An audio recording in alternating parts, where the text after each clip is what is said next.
السلام علیکم ورحمۃ اللہ وبرکاتہ۔ صدقہ فطر کی حقیقی مقدار کیا ہے اور صدقہ فطر مقرر ہونے کی وجہ کیا ہے؟ صدقہ فطر یہ کیا چیز ہے اور ہمارے لیے بہتر کیا ہے صدقہ فطر میں ادا کرنا؟ اس کے بارے میں ہم بہت ساری کوتاہیوں کا شکار ہیں، اس لیے آپ حضرات اس مسئلے کو بغور سماعت فرمائیں۔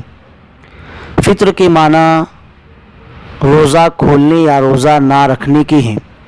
شرعی اصطلاح میں اس صدقے کا نام صدقہ فطر ہے جو ماہ رمضان شریف کے ختم ہونے پر روزہ کھل جانے کی خوشی اور شکریہ کے طور پر ادا کیا جاتا ہے۔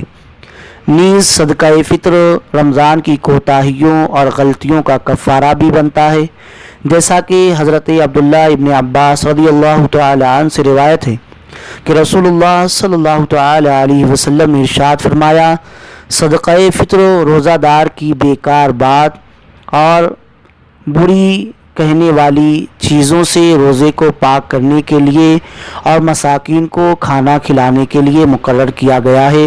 ابو داؤد شریف اور ابن ماجہ۔ عید الفطر میں صدقہ فطر اس واسطے مقرر کیا گیا ہے کہ اس میں روزہ داروں کے لیے گناہوں سے پاکیزگی اور ان کے روزوں کی تکمیل ہے۔ نیز مالداروں کے گھروں میں تو اس روز عید ہوتی ہے، مختلف قسم کے پکوان پکتے ہیں، اچھے کپڑے پہنے جاتے ہیں، جبکہ غریبوں کے گھروں میں بوجہ غربت اسی طرح روزے کی شکل موجود ہوتی ہے۔ لہٰذا اللہ تعالیٰ نے مالدار لوگوں پر لازم ٹھہرایا کہ غریبوں کو عید سے پہلے صدقہ فطر دے دیں تاکہ وہ بھی خوشی میں شریک ہو سکے، وہ بھی کھا پی سکے اور اچھا پہن سکے۔ متعدد احادیث سے صدقہ فطر کا وجوب ثابت ہے۔ حضرت عبداللہ ابن عمر رضی اللہ تعالی عنہ روایت کرتے ہیں کہ رسول اللہ صلی اللہ علیہ وسلم نے صدقہ فطر مسلمانوں پر واجب قرار دیا ہے، خواہ وہ غلام ہو یا آزاد، مرد ہو یا عورت، چھوٹا ہو یا بڑا۔ بخاری شریف، مسلم شریف وغیرہ میں موجود ہے۔ صدقہ فطر کس پر واجب ہے یہ بھی سن لیں۔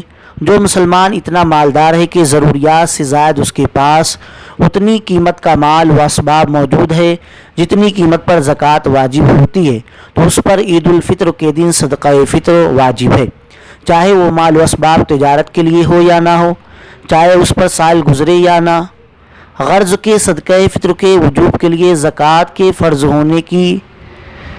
ہونے کی تمام شرائط پائی جانی ضروری نہیں ہے۔ بعض علماء کے نزدیک صدقہ فطر کے وجوب کے لیے نصاب زکوٰۃ کا مالک ہونا بھی شرط نہیں ہے، یعنی جس کے پاس ایک دن اور ایک رات سے زائد کی خوراک اپنی اور زیر کفالت لوگوں کے لیے ہو تو وہ اپنی طرف سے اور اپنے اہل و عیال کی طرف سے صدقہ فطر ادا کرے۔ صدقہ فطر ادا کرنے کا وقت کیا ہے؟ عید الفطر کے دن صبح صادق ہوتے ہی یہ صدقہ واجب ہو جاتا ہے، لہٰذا جو شخص صبح صادق ہونے سے پہلے ہی انتقال کر گیا تو اس پر صدقہ فطر واجب نہیں، اور جو بچہ صبح صادق سے پہلے پیدا ہوا اس کی طرف سے صدقہ فطر ادا کیا جائے گا۔ اب صدقہ فطر کی ادائیگی کا وقت کیا ہے؟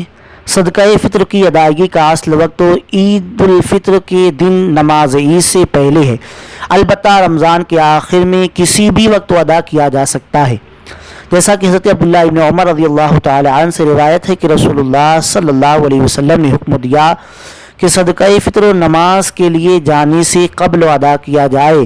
بخاری شریف اور مسلم شریف۔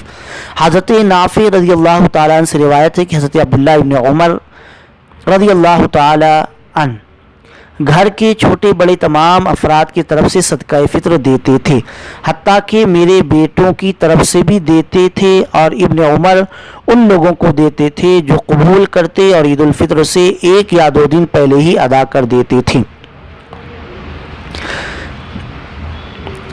کھجور اور کشمش کو صدقہ فطر میں دینے کی صورت میں علماء کا اتفاق ہے کہ اس میں 1 صاع جو نبی اکرم صلی اللہ علیہ وسلم کے زمانے کا ایک پیمانہ ہے صدقہ فطر ادا کرنا ہے۔